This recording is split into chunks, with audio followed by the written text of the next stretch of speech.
No início de 2023, o mercado brasileiro sofreu um grande baque com o anúncio de um rombo contábil de 20 bilhões de reais das Americanas.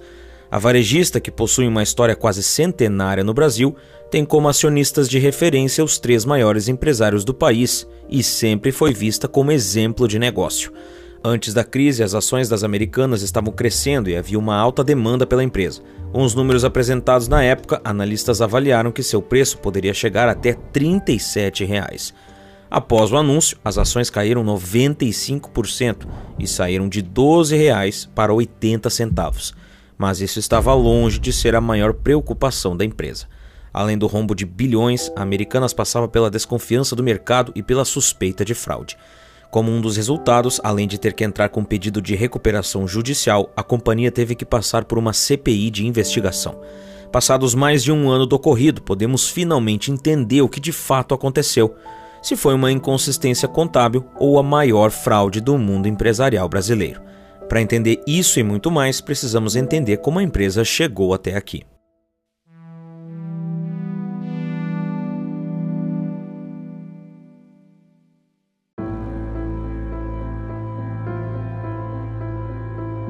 Em 1929, os americanos John Lee, Glenn Mattson, James Marshall e Batson Borger saíram dos Estados Unidos em direção a Buenos Aires com a intenção de abrir uma loja 5 and 10 cents, famosas no início de 1900 nos Estados Unidos, que ofereciam produtos no valor de 5 e 10 centavos.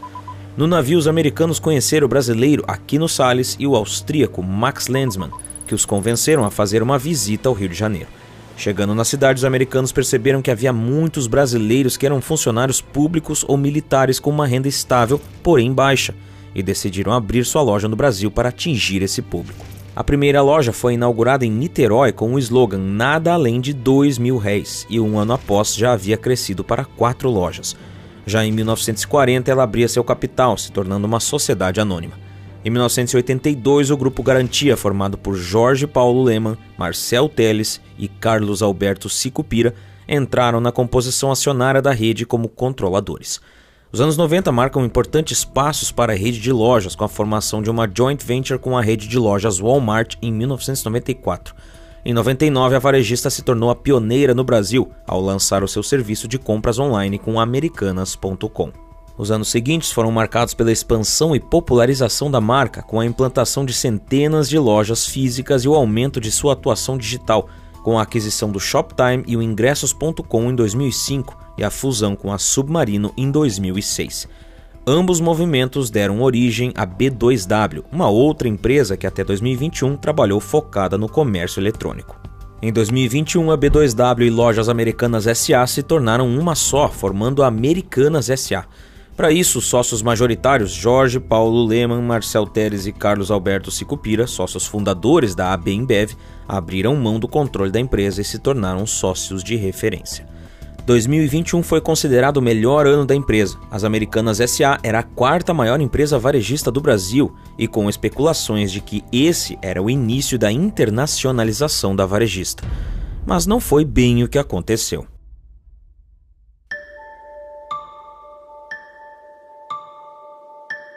Em setembro de 2022, após 30 anos de serviços prestados, Miguel Gutierrez se despedia do cargo de diretor das Americanas S.A., dando espaço para um novo diretor, Sérgio Rial, que assumiu o cargo em 1º de janeiro de 2023. 11 dias após assumir o cargo, Rial pediu demissão e anunciou um rombo de mais de 20 bilhões de reais, caracterizado como um erro contábil. Com a saída dos sócios majoritários e a saída do diretor, o rombo se tornou suspeito e a Americanas foi acusada de fraude. O erro contábil, que é o que tudo indicava acontecia há anos, ocorreu através de uma estratégia financeira chamada risco sacado, bastante utilizada por varejistas para quitar dívidas com fornecedores. Mas o que acontecia na prática? Americanas comprava produtos com fornecedores e pagava essa dívida com um empréstimo do banco e depois pagava ao banco com juros.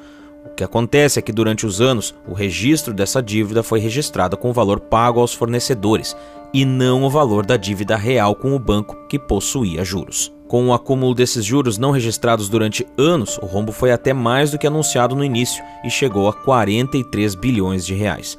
Cerca de 16 mil credores foram prejudicados, incluindo bancos, empresas e pessoas físicas. Com a notícia, as ações da empresa caíram em 85% e em poucos dias o valor de mercado caiu em 9 bilhões de reais.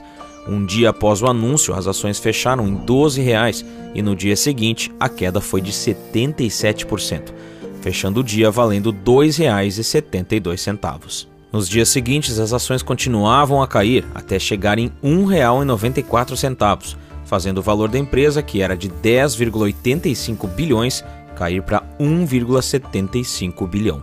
A queda se deu principalmente pela falta de confiança gerada no mercado, mas os maiores prejudicados foram os pequenos investidores, já que 54% das ações estavam pulverizadas no mercado, com cerca de 130 mil CPFs registrados na base de acionistas. Muitos desses são acionistas minoritários e viram suas ações caírem em 80% da noite para o dia. Isso sem contar os prejudicados pelos investimentos atrelados à empresa por meio de fundos.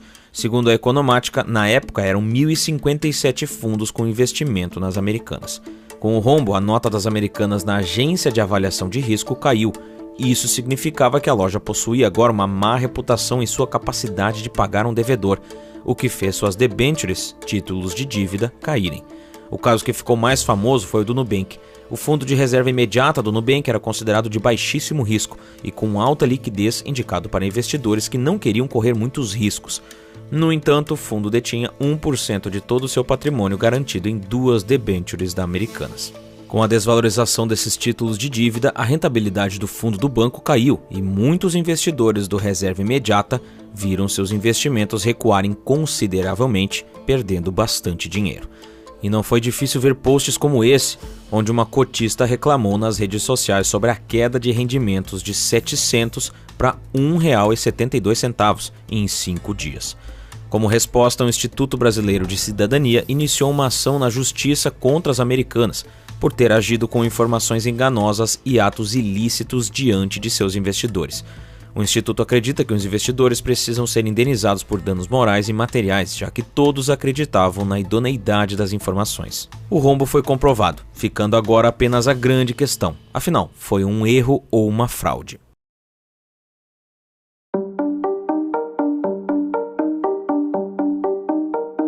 Quando a notícia do rombo foi dada, além da surpresa com o anúncio, o mercado ficou frustrado diante da falta de informações dadas.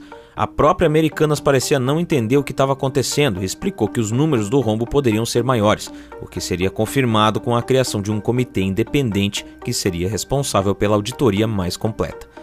E foi a partir do documento apresentado e pela falta de respostas que surgiu a hipótese de fraude. O Banco BTG, um dos bancos prejudicados, levantou uma ação na justiça contra Americanas, afirmando que a empresa havia agido de má fé e, para evidenciar isso, relembrou o fato de, entre julho e outubro de 2022, diretores da companhia venderem 223 milhões de reais em ações da empresa. A suspeita era de que esses diretores possuíam conhecimento do rombo e venderam suas ações de forma apressada para evitar o prejuízo. 8 dias após o anúncio do rombo, a Americanas entrou com pedido de recuperação judicial na Justiça. Em uma nota conjunta lançada em 22 de janeiro, 11 dias após o anúncio do rombo, Lehman, Teles e Sicupira negaram ter conhecimento das dívidas e disseram que não tinham acesso à administração da empresa há anos e que ela estava nas mãos de executivos que possuíam qualificações e alta reputação. Adicionaram ainda que jamais aceitariam manobras e fraudes para distorcer lucros da empresa e que o banco auditor PwC, que a Americanas trabalhava, nunca havia apontado nenhuma irregularidade a eles. A PwC é a maior empresa de auditoria do Brasil e tem uma reputação centenária.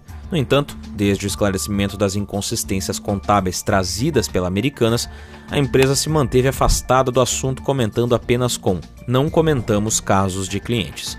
Em junho, a Americanas rescindiu seu contrato com a PwC e contratou de forma imediata a BDO. Para que o pedido de recuperação judicial fosse aceito, a Americanas precisou apresentar números oficiais da dívida e credores. Os números apresentados foram de 7.720 credores e uma dívida de 41,2 bilhões de reais. Desse valor, a Americanas possui 15,2 bilhões de reais de dívidas ocasionadas da estratégia financeira de risco sacado, com os 5 maiores bancos do Brasil.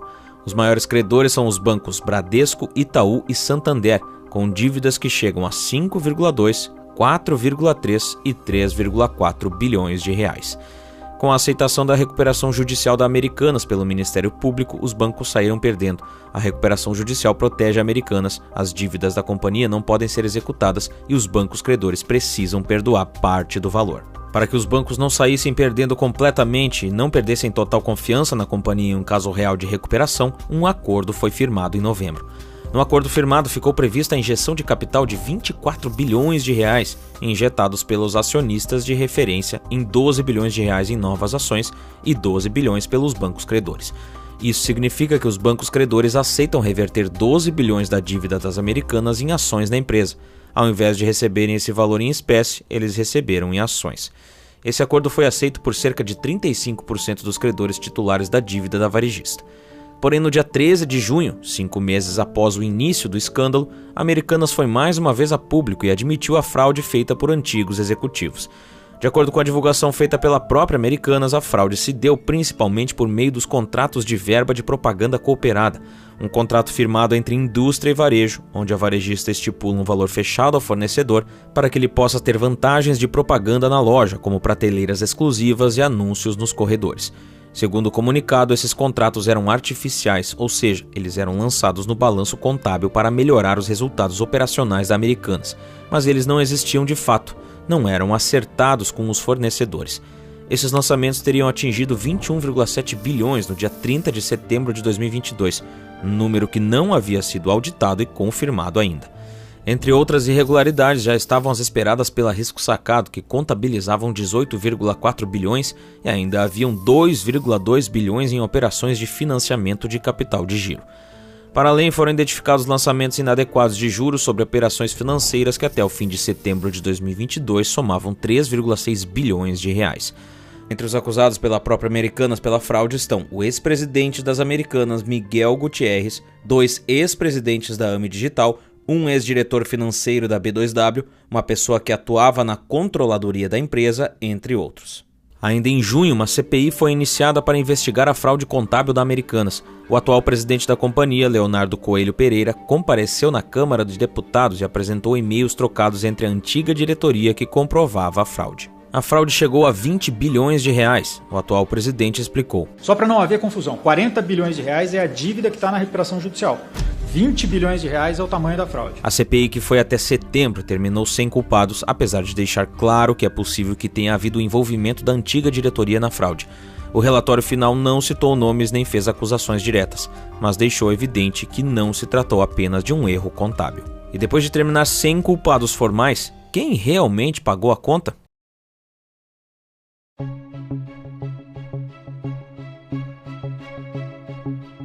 No dia 11 de janeiro, meu mundo acabou. Não consigo nem dormir direito, perdi praticamente tudo. É até vergonhoso de falar. Essa é a fala de Pedro Henrique. Apesar de ser um nome fictício, a entrevista é real. Além de pequenos investidores, funcionários, prestadores de serviço e fornecedores estão na lista de quem está pagando essa conta. Do total da dívida, 64,5 milhões são devidos à classe trabalhista, impactando diretamente os funcionários. E um valor ainda mais significativo, 109,4 milhões, afeta diretamente as microempresas e empresas de pequeno porte. Essas podem ser fornecedores ou prestadores de serviços. Dos credores dessa categoria, mais de 20 têm mais de R$1 milhão para receber da varejista. 102 deles têm entre 100 mil e R$1 milhão para receber, e 73 entre 50 e 100 mil reais. Outros fornecedores ficam em valores abaixo disso, de R$1.000 a R$50 mil. Se tratando de microempresas e empresas de pequeno porte, uma dívida como essa é extremamente prejudicial. Em entrevista ao Estadão, um proprietário de uma indústria de material escolar de porte médio, onde a dívida da Americanas corresponde a 1/3 do faturamento, descreveu a situação da seguinte forma: é como se alguém tivesse entrado na minha empresa, tirado 35% do meu caixa e saísse andando pela porta da frente. É mais ou menos dessa forma como eu me sinto. A situação está longe de ser simples. A crise na Americanas levou algumas dessas empresas de pequeno porte, que estão na lista de credores da varejista, a diminuir a linha de produção e demitir pessoal. Porém, esta é só uma forma de como o caso está afetando a economia brasileira. As consequências são maiores e demorarão a ser amenizadas. Somente a Americanas é responsável por pagar anualmente cerca de 2 bilhões de reais de impostos ao governo federal.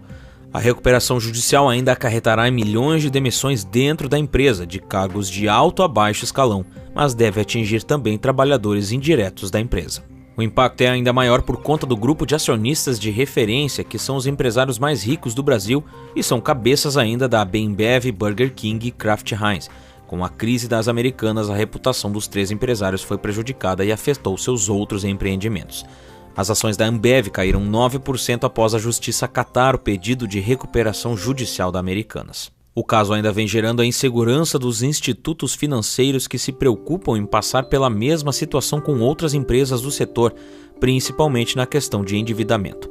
O que prejudica as outras companhias do setor que estão vendo um custo de dívida ainda maior, em um momento em que o setor varejista brasileiro passa por uma situação de cautela, causado pelo cenário da própria Americanas, mas também de outras companhias como a Marisa.